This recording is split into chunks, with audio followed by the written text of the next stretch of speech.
राजन, राजऋषि शतयूप के पितामह महाराज सहस्त्रचित्य कैकई देश के राजा थे। वे बड़े श्री संपन्न थे और किसी से भी भय नहीं मानते थे। उन्होंने अपने परम धार्मिक ज्येष्ठ पुत्र को राज्य देकर तपस्या करने के लिए वन में प्रवेश किया और वहां तीव्र तपस्या का अनुष्ठान करके इंद्रलोक को प्राप्त किया। तपस्या से उनके सारे पाप भस्म हो गए थे। मैंने इंद्रलोक में आते जाते उन परम प्रसन्न राजऋषि को अनेकों बार देखा है। इसी प्रकार भगदत्त के पितामह राजा शैलालय भी तपस्या के बल से ही इंद्रलोक को गए हैं। राजा प्रिशद्र इंद्र के समान पराक्रमी थे। उन्होंने भी तपस्या करके स्वर्ग लोक को प्राप्त किया था। मांधाता के पुत्र राजा पुरुकत्स ने भी इसी वन में तपस्या करके बहुत बड़ी सिद्धि प्राप्त की है। परम धार्मिक राजा शशलोमा ने भी इसी तपोवन में तपस्या करके स्वर्ग प्राप्त किया था। तुम भी इस तपोवन में आकर तपस्या कर रहे हो, अतः व्यास जी की कृपा से तुम्हें भी उत्तम गति प्राप्त होगी। तपस्या पूर्ण होने पर तुम अद्भुत तेज से संपन्न होकर गांधारी के साथ उपयुक्त महात्माओं की ही गति को प्राप्त करोगे। राजा पांडु स्वर्ग में इंद्र के पास रहकर सदा तुम्हारा स्मरण किया करते हैं। वे अवश्य तुम्हारा कल्याण करेंगे। तुम्हारी और गांधारी की सेवा करने से तुम्हारी वधू कुंती भी अपने पति के लोक में पहुंच जाएगी। यह युधिष्ठिर की जननी है और युधिष्ठिर सनातन धर्म के साक्षात स्वरूप हैं। यह सब हम दिव्य दृष्टि से देख रहे हैं। विदुर जी महात्मा युधिष्ठिर के शरीर में प्रवेश करेंगे और संजय उन्हीं का चिंतन करने के कारण यहाँ से सीधे स्वर्ग को जाएंगे। यह सुनकर महात्मा राजा धृतराष्ट्र अपनी पत्नी के साथ बहुत प्रसन्न हुए।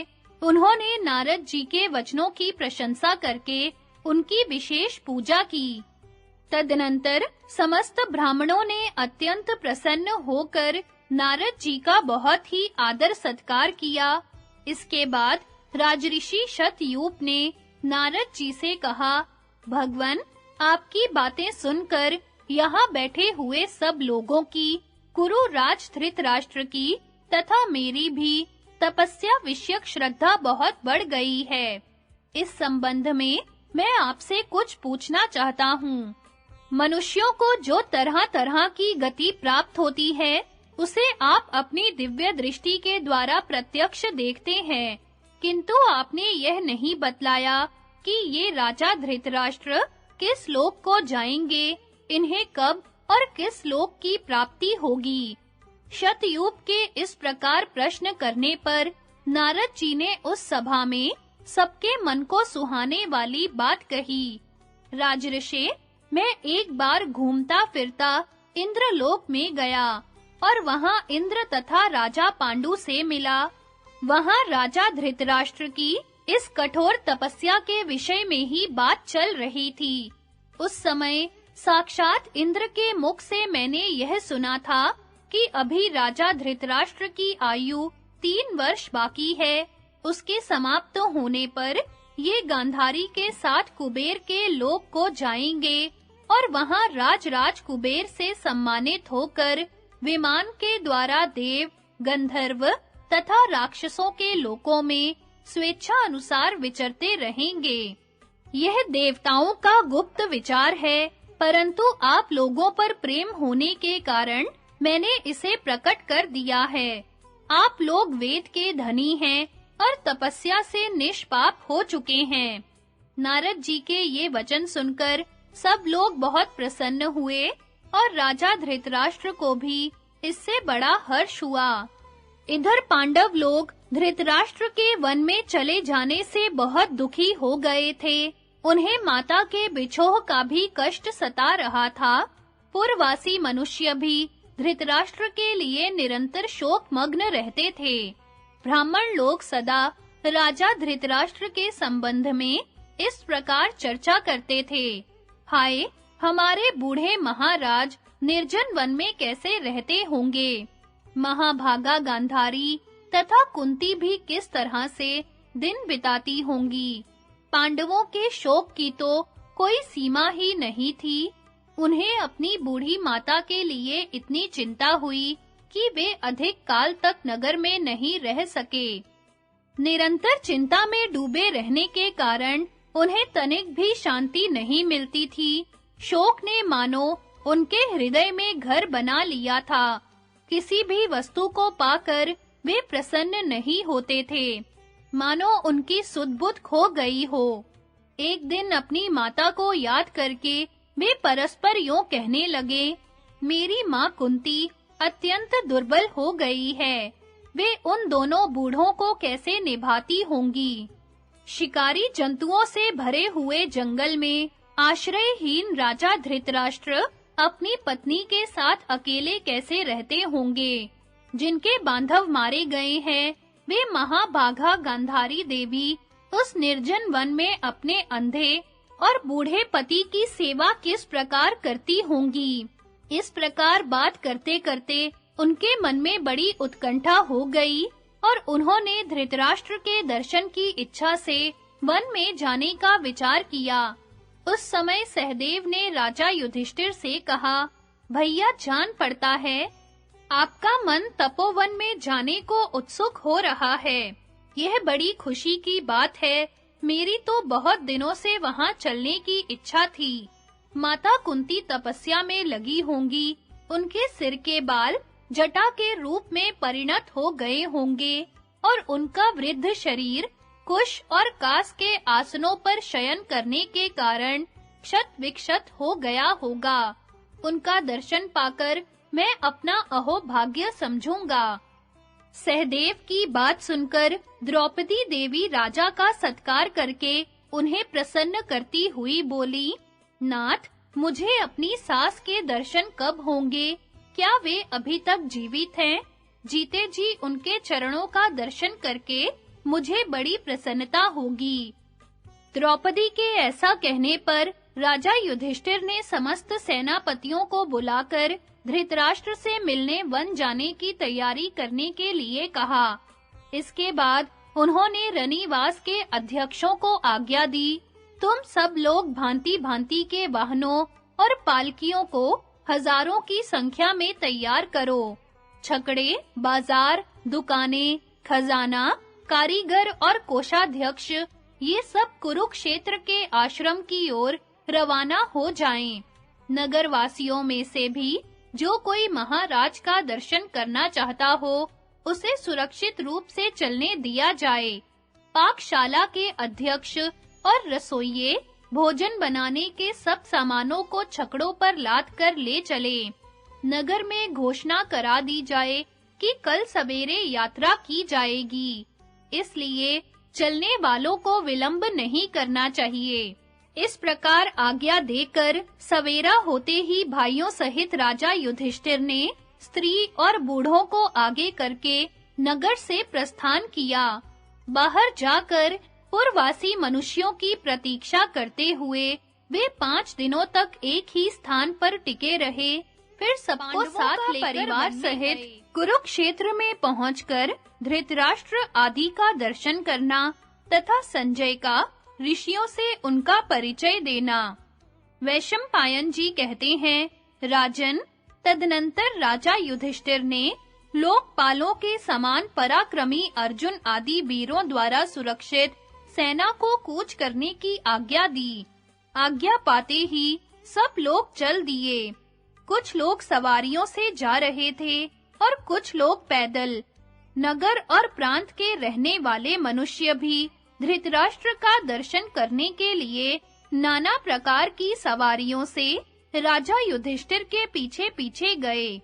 राजा के कथनानुसार सेनापति कृपाचार्य भी सेना को साथ लेकर आश्रम की ओर चल दिए। कुरुराज युधिष्ठिर अनेकों ब्राह्मणों से घिरे हुए यात्रा कर रहे थे। उस समय अनेकों सूत, मागध और बंदी जन उनकी स्तुति करते चलते थे। भयंकर कर्म करने वाले भीमसेन पर्वताकार गजराजों की सेना के साथ जा रहे थे। उन गजराजों की पीठ पर अनेकों यंत्र और आयुध सुसज्जित किए गए थे। माद्री कुमार नकुल और सहदेव घोड़ों पर सवार थे। महातेजस्वी जितेंद्रिय अर्जुन सफेद घोड़ों से जुते हुए दिव्य रथ पर सवार होकर राजा युधिष्ठिर का अनुसरण कर रहे थे। द्रौपदी आदि स्त्रियां भी शिविकाओं में बैठकर गरीबों को असंख्य धन बांटती हुई जा रही थी। पांडवों की उस सेना में रथ, हाथी और घोड़ों की अधिकता थी। उसमें कहीं वेणु बज रहा था और कहीं वीणा। कुरुवंशी वीर नदियों के रमणीय तटों तथा अनेकों सरोवरों पर पड़ाव डालते हुए क्रमशः आगे बढ़ते गए। महातेजस्वी युयुत्सु और पुरोहित धौम्य मुनि युधिष्ठिर के आदेश से हस्तिनापुर में ही रहकर नगर की रक्षा करते थे। उधर राजा युधिष्ठिर क्रमशः चलते-चलते परम पवित्र यमुना नदी को पार करके कुरुक्षेत्र में जा पहुँचे। वहां उन्होंने शतयूप तथा कुरुवंशी धृतराष्ट्र के आश्रम को देखा। समस्त पांडव अपनी-अपनी सवारियों से उतर पड़े और बड़े विनय के साथ राजा के आश्रम पर आए। साथ आए हुए समस्त सैनिक, राज्य के निवासी मनुष्य तथा कुरुवंश के प्रधान पुरुषों की स्त्रियां भी पैदल ही आश्रम तक गईं। पांडव लोग ज्यों ही आश्रम में पहुंचे, त्यों ही बहुत से व्रतधारी तपस्वी कौतूहलवश उन्हें देखने के लिए वहां एकत्रित हो गए। राजा युधिष्ठिर ने आंखों में आंसू भरकर उन तपस्वियों से पूछा, मुनिवरों, हमारे ज्येष्ठ पिता इस समय कहाँ गए हैं? उन्होंने उत्तर दिया, राजन, वे स्नान करने, फूल लाने तथा कलश में जल भरने के लिए यमुना के तट पर गए हैं। यह सुनकर उन्हीं के बताए हुए मार्ग से वे सबके सब पैदल ही यमुना तट की ओर चल दिए। कुछ दूर जाने पर उन्हें धृतराष्ट्र आदि सब लोग दूर से आते दिखाई दिए। फिर तो समस्त पांडव पिता के दर्शन की इच्छा से बड़ी तेजी के साथ चलने लगे। सहदेव तो बड़े वेग से दौड़कर कुंती के पास जा पहुँचे और माता के चरणों में पड़कर फूट-फूट कर रोने लगे। अपने प्यारे पुत्र को देखकर कुंती के मुख पर भी आंसुओं की धारा बह चली और उन्होंने सहदेव को दोनों हाथों से उठाकर छाती से लगा लिया। तदनंतर राजा युधिष्ठिर, भीमसेन, अर्जुन और नकुल को देखकर वे बड़ी उतावली के साथ उनकी ओर चली। माता को आती देख पांडवों ने पृथ्वी पर माथा टेककर उन्हें प्रणाम किया। तत्पश्चात अपने नेत्रों के आंसू पोंछकर उन्होंने गांधारी सहित राजा धृतराष्ट्र और माता कुंती के चरणों का विधिवत स्पर्श किया और उन सबके हाथ से जल के भरे हुए कलश स्वयं ले लिए। युधिष्ठिर ने सब लोगों का नाम और गोत्र बतलाकर उनका परिचय दिया। परिचय पाकर धृतराष्ट्र ने सबका सत्कार किया और आनंद के आंसू बहाने लगे। उन्हें ऐसा जान पड़ा मानो मैं पहले की भांति ही हस्तिनापुर के राजमहल में बैठा हूँ। तदनंतर द्रौपदी आदि बहुओं ने गांधारी और कुंती सहित राजा धृतराष्ट्र को प्रणाम किया और उन्होंने भी उनको आशीर्वाद दिया। राजा धृतराष्ट्र जब युधिष्ठिर आदि पांचों भाइयों के साथ आश्रम में विराजमान हुए, उस समय वहां अनेकों देशों से आए हुए महान भाग्यशाली तपस्वी पांडवों को देखने के लिए पधारे हुए थे। उन्होंने पूछा, यहाँ आए हुए लोगों में महाराज युधिष्ठिर कौन हैं? भीमसेन, अर्जुन, नकुल, सहदेव और यशस्विनी द्रौपदी देवी कौन है? हम लोग इन सबका परिचय जानना चाहते हैं। उनके इस प्रकार पूछने पर संजय ने समस्त पांडवों तथा द्रौपदी आदि कुरुकुल की स्त्रियों का परिचय देते हुए कहा, ये जो सुवर्ण के समान गोरे और ऊंचे कद वाले हैं, जिसकी नासिका नुकीली और नेत्र बड़े-बड़े एवं कुछ लालिमा लिए हुए हैं, ये सिंह के समान बैठे हुए कुरु राज युधिष्ठिर हैं, जो मतवाले गजराज के समान चलने वाले, तपाए हुए सोने के समान गौर वर्ण तथा मोटे और चौड़े कंधे वाले हैं, जिनकी भुजाएं मांसल और विशाल हैं। इनका नाम भीमसेन है।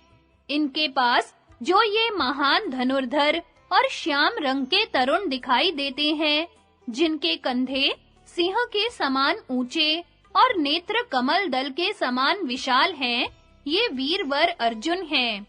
कुंती के पास जो दो श्रेष्ठ पुरुष बैठे दिखाई देते हैं, ये एक ही साथ उत्पन्न हुए नकुल और सहदेव हैं। रूप, बल और शील में इन दोनों की समानता करने वाला संसार में दूसरा कोई नहीं है। ये नील कमल के समान श्याम रंग वाली सुंदरी, जो मूर्तिमती लक्ष्मी तथा देवताओं की देवी सी जान पड़ती है, महारानी द्रौपदी है।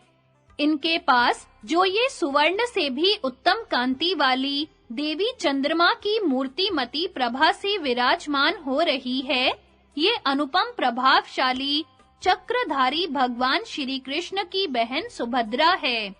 उधर जो विशुद्ध सोने के रंग वाली सुंदरी देवी बैठी हैं, वे नागराज कन्या उलूपी हैं तथा जिनके शरीर का रंग नूतन मधुक पुष्पों की शोभा को मात कर रहा है, वे राजकुमारी चित्रांगदा है।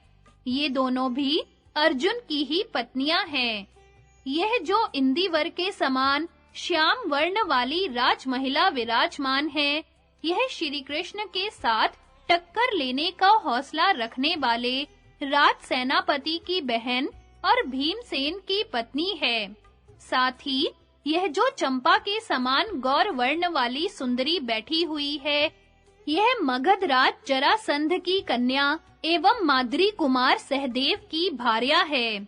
इनके पास जो नील कमल के समान श्याम रंग वाली महिला है, वह माद्री के ज्येष्ठ पुत्र नकुल की पत्नी है, और जो तपाए हुए कुंदन के समान गोरे रंग वाली तरुणी गोद में बालक लिए बैठी है, यह राजा विराट की कन्या एवं अभिमन्यु की धर्म पत्नी उत्तरा है। इनके सिवा ये जितनी स्त्रियां सफेद चादर ओढ़े विधवा वेश में बैठी हुई हैं, जिनके सीमांत सिंदूर शून्य दिखाई देते हैं, ये सब दुर्योधन आदि 100 भाइयों की पत्नियां और इन बूढ़े महाराज की पुत्र वधुएं हैं। इनके पति और पुत्र रण में मारे जा चुके हैं। महर्षियों, आपके प्रश्न के अनुसार मैंने इनमें से मुख्य व्यक्तियों का परिचय दे दिया। इस प्रकार संजय के मुख से सबका परिचय पाकर वे सभी तपस्वी चले गए। पांडवों के सैनिकों ने वाहनों को खोलकर आश्रम की सीमा के बाहर पड़ाव डाल दिया तथा स्त्री, वृद्ध और बालकों का समुदाय छावनी में सुखपूर्वक विश्राम लेने लगा। उस समय राजा धृतराष्ट्र पांडवों से मिलकर कुशल समाचार पूछने और युधिष्ठिर की बातचीत तथा विदुर जी का युधिष्ठिर के शरीर में प्रवेश। धृतराष्ट्र ने पूछा, युधिष्ठिर, तुम नगर और प्रांत की समस्त प्रजाओं तथा भाइयों सहित कुशल से तो हो ना? तुम्हारे आश्रय में रहकर जीवन निर्वाह करने वाले मंत्री, नौकर चाकर और गुरुजन निरोग तो है ना? क्या वे तुम्हारे राज्य में बेखटके रहते हैं? क्या तुम प्राचीन राज ऋषियों से सेवित पुरानी रीति नीति का पालन करते हो? अन्याय से तो अपना खजाना नहीं भरते? क्या तुम्हारे स्वभाव और बर्ताव से ब्राह्मण संतुष्ट रहते हैं? पूर्ववासी, सेवक और स्वजनों की तो बात ही क्या, शत्रुओं को भी तुम अपने सद्व्यवहार से संतुष्ट रखते हो ना? क्या तुम श्रद्धा पूर्वक पितरों और देवताओं की पूजा तथा अन्न और जल के द्वारा अतिथियों का सत्कार करते हो? क्या तुम्हारे राज्य में ब्राह्मण, क्षत्रिय, वैश्य, शूद्र अथवा कुटुंबी जन न्याय मार्ग का अवलंबन करते हुए अपने कर्तव्य का पालन करते हैं? स्त्री, बालक और वृद्ध पुरुषों को दुख तो नहीं उठाना पड़ता? वे जीविका के लिए भीख तो नहीं मांगते? तुम्हारे घर में बहू बेटियों का आदर तो होता है ना? वैशंपायन जी कहते हैं, जन्मेजय, धृतराष्ट्र के इस प्रकार कुशल समाचार पूछने पर युधिष्ठिर ने इस प्रकार कहा, राजन, मेरे यहाँ सब कुशल है। आपके तप, इंद्रिय संयम और मनोनिग्रह आदि सद्गुणों की वृद्धि तो हो रही है ना? मेरी माता कुंती को आपकी सेवा शुश्रूषा करने में कुछ कलेश तो नहीं होता। मेरी बड़ी माता गांधारी देवी, जो घोर तपस्या में संलग्न हो रही है, युद्ध में मारे गए अपने महापराक्रमी पुत्रों के लिए कभी शोक तो नहीं करती।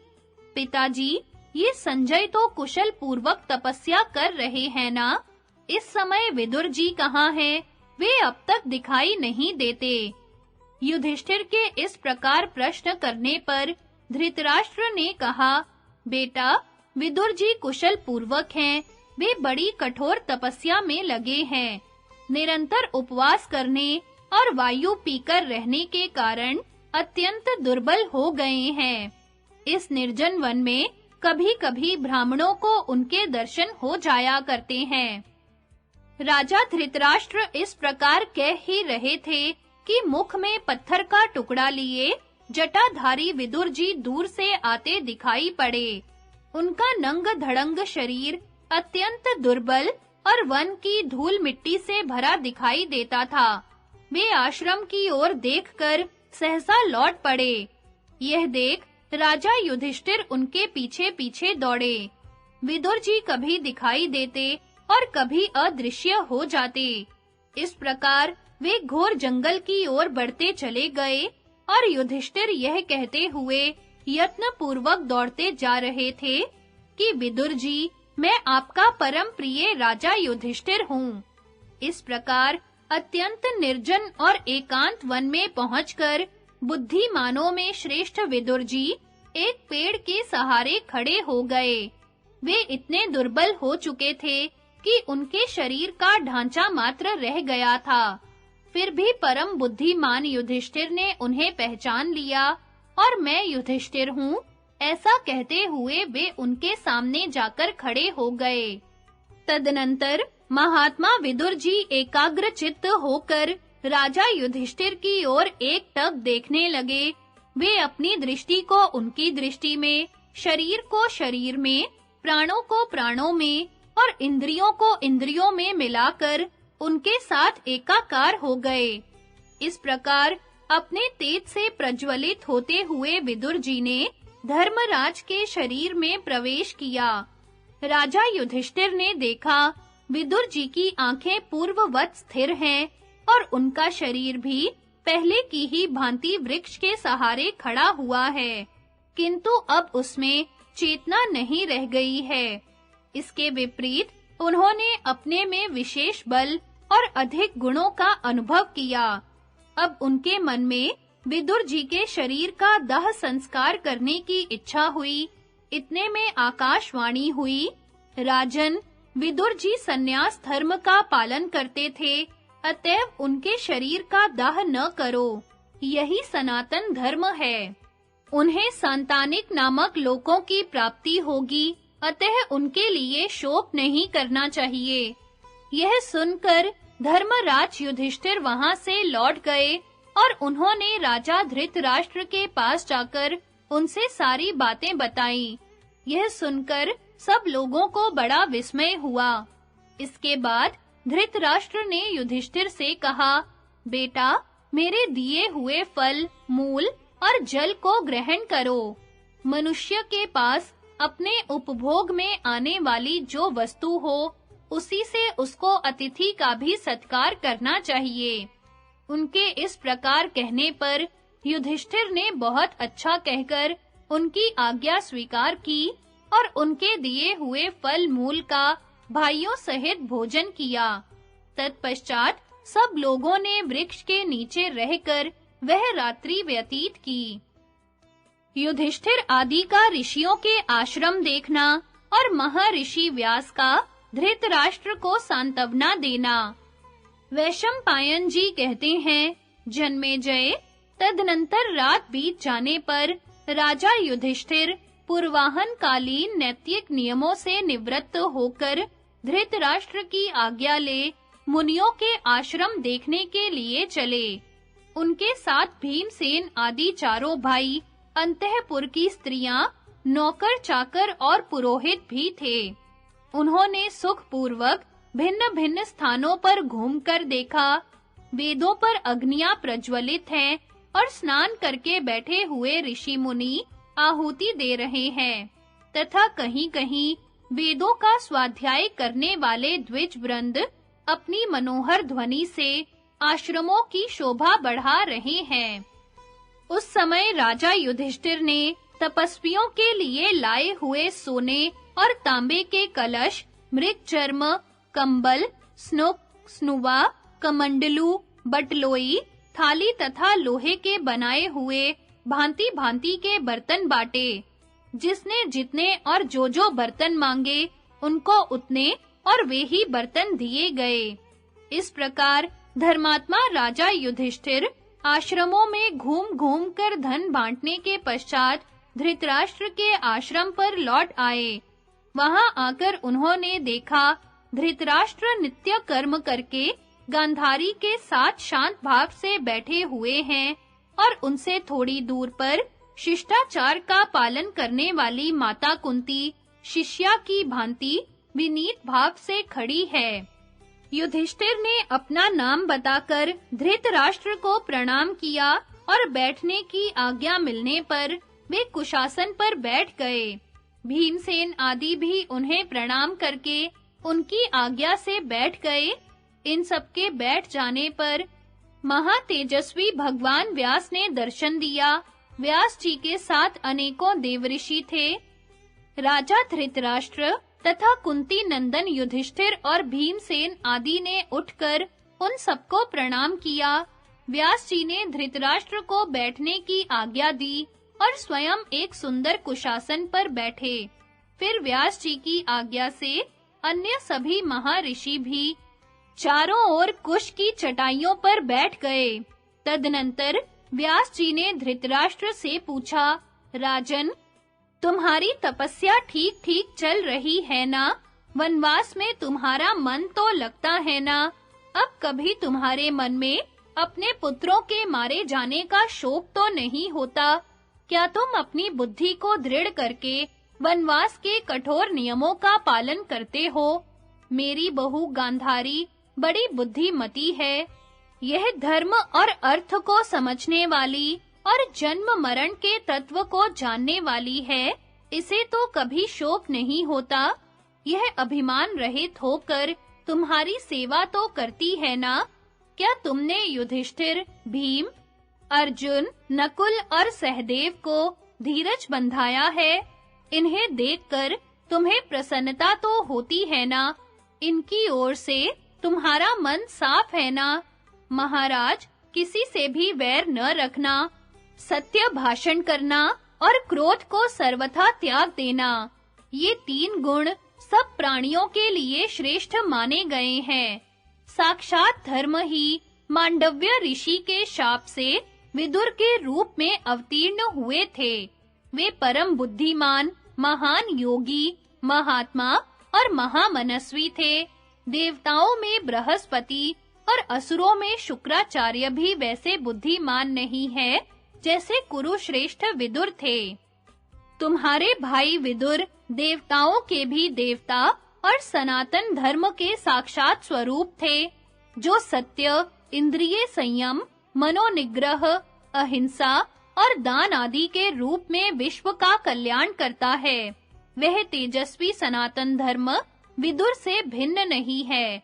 जैसे अग्नि, वायु, जल, पृथ्वी और आकाश की सत्ता इस लोक और परलोक में भी है, उसी प्रकार धर्म भी उभय लोक में व्याप्त है।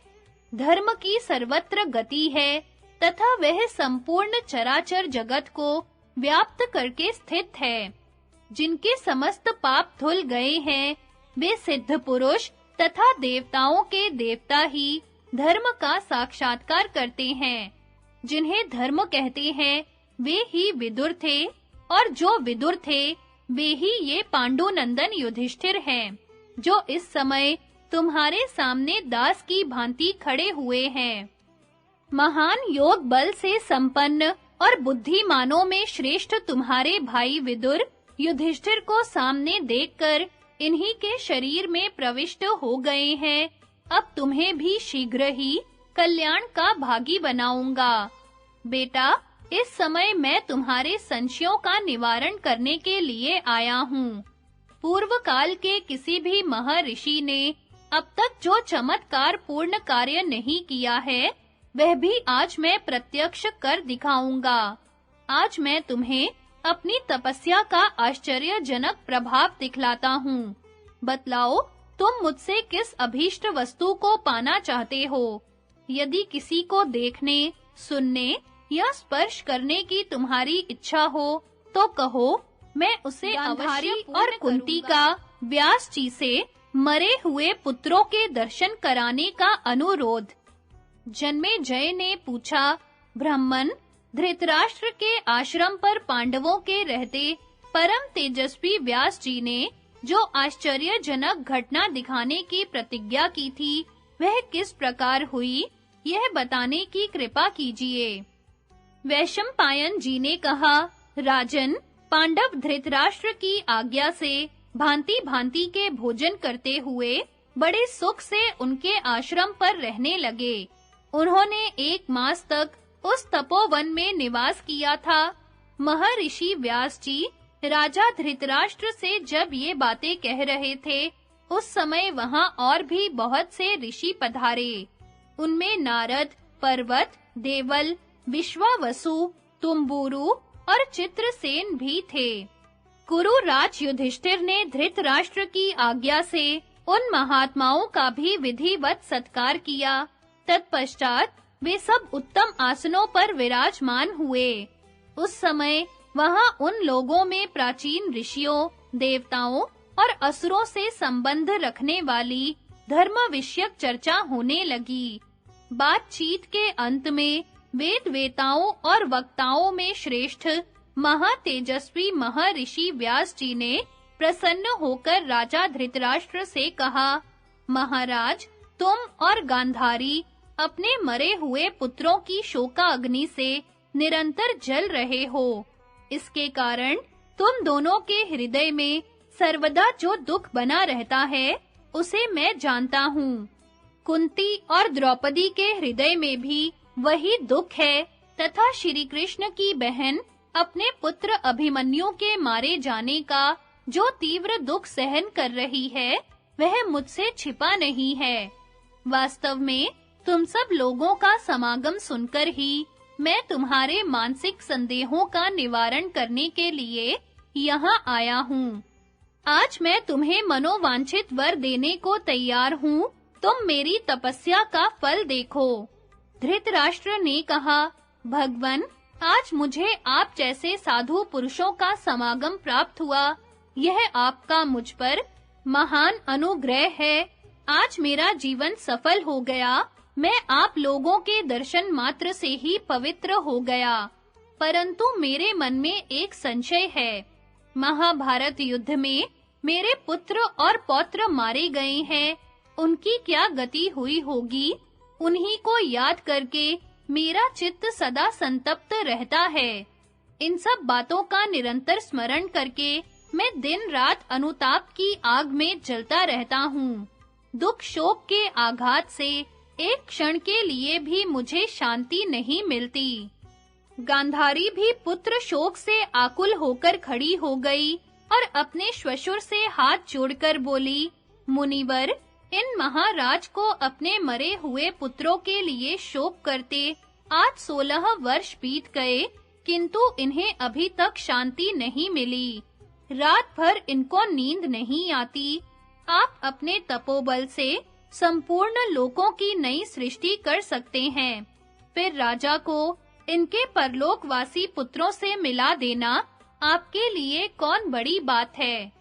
द्रुपद कुमारी कृष्णा मुझे अपनी समस्त पुत्र वधुओं में सबसे बढ़कर प्रिय है। इस बेचारी के भाई बंधु और सभी पुत्र मारे गए हैं। जिससे यह अत्यंत शोकमग्न रहा करती है। सदा कल्याणमय वचन बोलने वाली श्री कृष्ण की बहन सुभद्रा भी अभिमन्यु के वध से संतप्त होकर दिन रात शोक में ही डूबी रहती है।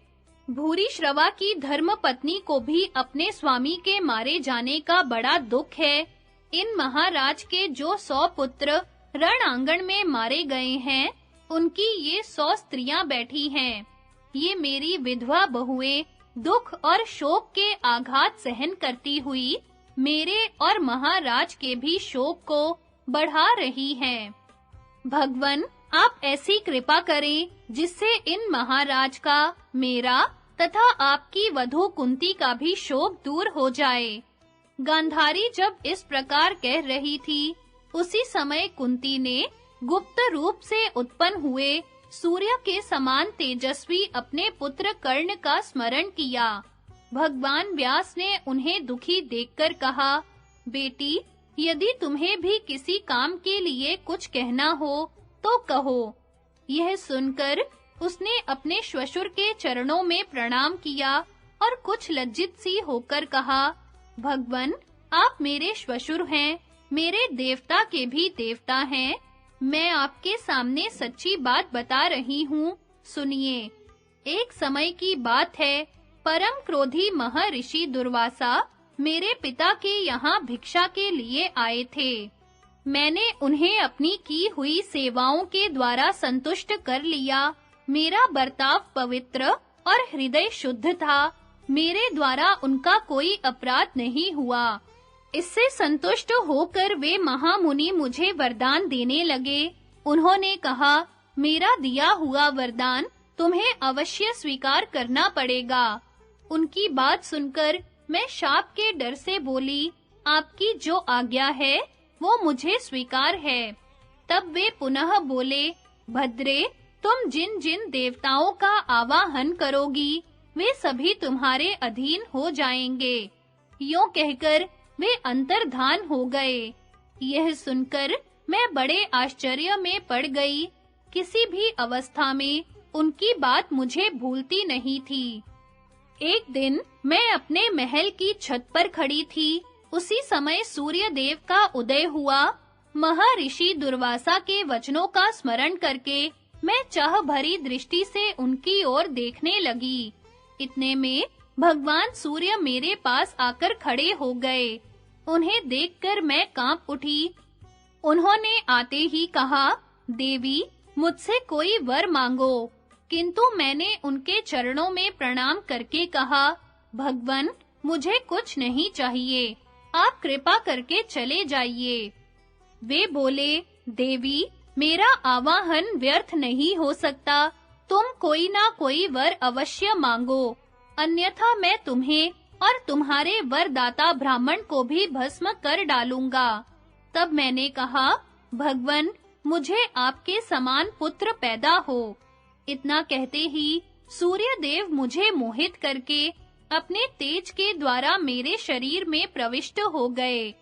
तत्पश्चात बोले, देवी, तुम्हें एक पुत्र उत्पन्न होगा।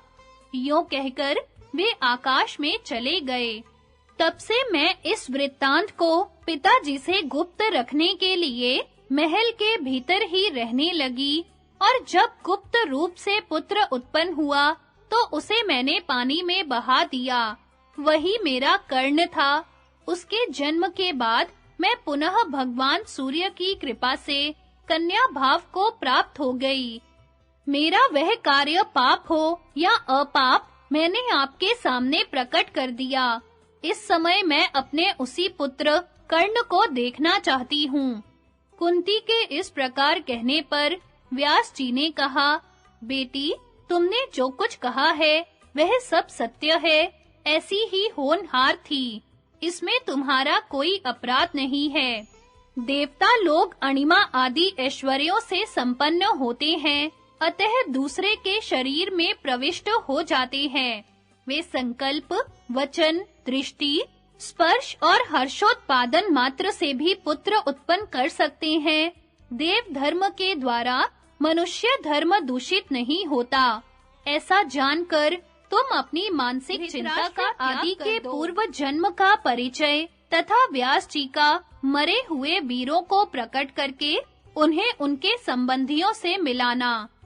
अब महर्षि व्यास ने गांधारी से कहा, बेटी गांधारी, आज रात में तुम अपने पुत्रों और भाइयों का दर्शन करोगी। कुंती कर्ण को, सुभद्रा अभिमन्यु को तथा द्रौपदी अपने पिता, पुत्र और भाइयों को देखेगी। तुम सब लोगों को उन महात्मा क्षत्रियों के लिए शोक नहीं करना चाहिए। यह देवताओं का कार्य था और इसी रूप में होने वाला था। गंधर्वों के राजा धृतराष्ट्र ही इस मनुष्य लोक में अवतीर्ण होकर तुम्हारे पति हुए हैं। महाराज पांडु देवताओं में श्रेष्ठ भगवान विष्णु के अंश से अवतीर्ण हुए थे। विदुर और युधिष्ठिर धर्म के अंशावतार हैं। दुर्योधन को कलियुग और शकुनी को द्वापर समझो। दुशासन आदि सभी भाई राक्षस थे। महाबली भीमसेन मरुद गणों से उत्पन्न हुए हैं। अर्जुन को पुरातन ऋषि नर और भगवान श्री कृष्ण को नारायण जानो। नकुल और सहदेव अश्विनी कुमारों के अवतार हैं। युद्ध में जिसे 6 महारथियों ने मिलकर मारा था, वह अभिमन्यु साक्षात चंद्रमा का अंश था और कर्ण के रूप में स्वयं सूर्य देव अवतीर्ण हुए थे। द्रौपदी के साथ उत्पन्न हुआ धृष्टद्युम्न अग्नि का अंश था और शिखंडी राक्षस था। द्रोणाचार्य बृहस्पति के अंश थे और अश्वत्थामा भगवान शंकर के अंश से उत्पन्न हुआ था। गंगानंदन भीष्म मनुष्य भाव को प्राप्त हुए एक वसु थे। इस प्रकार ये सब देवता कार्यवश मनुष्य योनि में अवतीर्ण हुए थे। तुम सब लोगों के हृदय में पारलौकिक भय के कारण जो चिरकाल से दुख भरा हुआ है, उसे आज दूर कर दूंगा। इस समय सब लोग गंगा जी के तट पर चले, वहीं सबको अपने मरे हुए पुत्रों के दर्शन होंगे। वैशंपायन जी कहते हैं, राजन, महर्षि व्यास के वचन सुनकर सब लोग प्रसन्नता पूर्वक गंगा तट की ओर चल दिए। राजा धृतराष्ट्र अपने मंत्री, पांडव, मुनिगण और गंधर्व समुदाय के साथ गंगा जी के समीप गए और सब लोग अपनी-अपनी रुचि तथा सुविधा के अनुसार जहां-तहां ठहर गए। मृत राजाओं को देखने की इच्छा से सभी लोग वहां रात होने की प्रतीक्षा करने लगे। वह दिन उन्हें 100 वर्षों के समान जान पड़ा। सब लोग सायंकाल के नैतिक नियमों से निवृत्त होकर भगवान व्यास के समीप गए। धर्मात्मा राजा धृतराष्ट्र पवित्र एवं एकाग्र चित्त होकर पांडवों और ऋषियों के साथ व्यास जी के निकट जा बैठे। कुरुकुल की स्त्रियां गांधारी के साथ बैठ गईं और नगर तथा प्रांत के निवासी भी अवस्था के अनुसार यथास्थान विराजमान हो गए। तदनंतर व्यास जी ने भगीरथी के पवित्र जल में प्रवेश किया और पांडव कौरव पक्ष के समस्त योद्धाओं तथा भिन्न-भिन्न देशों के निवासी राजाओं का आवाहन किया। उस समय पानी के भीतर वैसी ही तुमुल ध्वनि सुनाई पड़ी जैसी कुरुक्षेत्र में कौरव पांडव सेनाओं के एकत्रित होने पर सुनी गई थी। थोड़ी ही देर में भीष्म और द्रोणाचार्य आदि हजारों वीर अपने सैनिकों सहित जल से बाहर निकल आए। पुत्रों और सेनाओं सहित राजा विराट, द्रुपद, द्रौपदी के 5 पुत्र, सुभद्रा नंदन अभिमन्यु, राक्षस घटोत्कच, कर्ण, दुर्योधन, शकुनी और दुशासन आदि धृतराष्ट्र के पुत्र, जरासंध कुमार सहदेव, भगदत्त, जलसंध, भूरिश्रवा, शल, शल्य, भ्राताओं सहित वृषसेन, राजकुमार लक्ष्मण, धृष्टद्युम्न और शिखंडी के पुत्र, अपने छोटे भाई सहित धृष्टकेतु, अचल, वृषक, राक्षस अलायुध, बहलीक, सोमदत्त, चेकीतान तथा और भी बहुत से वीर दीप्यमान शरीर धारण करके जल से प्रकट हुए। जिस वीर का जैसा वेश, जिस तरह की ध्वजा और जैसा वाहन था, वह उसी से युक्त दिखाई पड़ा। सबने दिव्य वस्त्र धारण कर रखे थे। उस समय वे वैर, अहंकार, क्रोध और मात्सर्य छोड़ चुके थे। सत्यवती नंदन महर्षि व्यास ने प्रसन्न होकर राजा धृतराष्ट्र को दिव्य नेत्र प्रदान किए।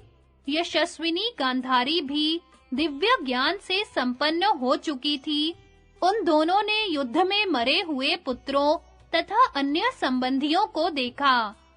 राजा धृतराष्ट्र व्यास जी की कृपा से दिव्य दृष्टि पाकर अपने सब पुत्रों को देखते हुए आनंद मग्न हो गए। तत्पश्चात क्रोध और मात्सर्य से रहित एवं पाप शून्य हुए वे सभी नर श्रेष्ठ वीर ब्रह्म ऋषियों की बनाई हुई उत्तम प्रणाली के अनुसार एक दूसरे से प्रेम पूर्वक मिले। उस समय सबके मन में उल्लास छा रहा था। पांडवों ने सुभद्रा नंदन अभिमन्यु और द्रौपदी के पांचों पुत्रों को बड़े हर्ष में भरकर छाती से लगाया। फिर उन्होंने बड़ी प्रसन्नता के साथ कर्ण से मिलकर उनके साथ सौहार्दपूर्ण बर्ताव किया। इसी प्रकार वे लोग गुरुजनों, बांधवों और पुत्रों के साथ मिले। वहां किसी के हृदय में शोक, भय, त्रास, उद्वेग और अपयश को स्थान नहीं मिला। वहां आई हुई स्त्रियां अपने पिता, भाई और पुत्रों से मिलकर बहुत प्रसन्न हुई। वे वीर और उनकी वे तरुणी स्त्रियां एक रात साथ-साथ रहे और अंत में एक दूसरे की अनुमति ले परस्पर गले मिलकर जैसे आए थे उसी प्रकार चले जाने को उद्यत हुए। तब मुनिवर व्यास जी ने उन सबका विसर्जन कर दिया और सबके देखते-देखते गंगा जी में डुबकी लगाकर वे सब अदृश्य हो गए। रथों और ध्वजाओं सहित सब अपने-अपने लोकों में चले गए। उन सबके अदृश्य हो जाने पर महामुनि व्यास जी ने जल में खड़े-खड़े उन विधवा स्त्रियों से कहा, देवियों, तुम लोगों में से जो अपने पति के लोक में जाना चाहती हो, वे आलस्य त्याग कर तुरंत गंगा जी के जल में गोता लगावें। उनकी बात सुनकर उनमें श्रद्धा रखने वाली सती स्त्रियां गंगा जी में कूद पड़ी और मनुष्य शरीर से छुटकारा पाकर अपने-अपने पति के साथ चली गईं। पतियों की ही भांति उनके शरीर भी दिव्य हो गए। उनके वस्त्र, आभूषण और मालाएं भी दिव्य ही थी। उनका सारा शोक दूर हो गया और वे समस्त सद्गुणों से संपन्न होकर विमान पर आरूढ़ हो अपने-अपने योग्य स्थान को चली गईं। उस समय जिसके मन में जो कामना हुई, भगवान व्यास ने वह सब पूर्ण की। संग्राम में मरे हुए राजाओं के पुनरागमन का वृत्तांत सुनकर भिन्न-भिन्न देश के मनुष्यों को बड़ा ही आश्चर्य और आनंद हुआ। जो मनुष्य कौरव पांडवों के प्रिय जन समागम का यह वृत्तांत भली भांति श्रवण करेगा, उसे इहलोक और परलोक में भी प्रिय वस्तु की प्राप्ति होगी। अनायास ही इष्ट बंधुओं से मिलन होगा तथा उसे कोई दुख शोक नहीं सतावेगा। जो विद्वान दूसरे समझदार व्यक्तियों को यह प्रसंग सुनावेगा, वह इस लोक में यश और परलोक में सद्गति प्राप्त करेगा। स्वाध्याय परायण, तपस्वी, सदाचारी, जितेंद्रिय, दान के द्वारा पाप रहित, सरल, शुद्ध, शांत, अहिंसक, सत्यवादी, आस्तिक, श्रद्धालु और धैर्य धारण करने वाले मनुष्य इस आश्चर्यजनक पर्व को सुनकर उत्तम गति प्राप्त करेंगे।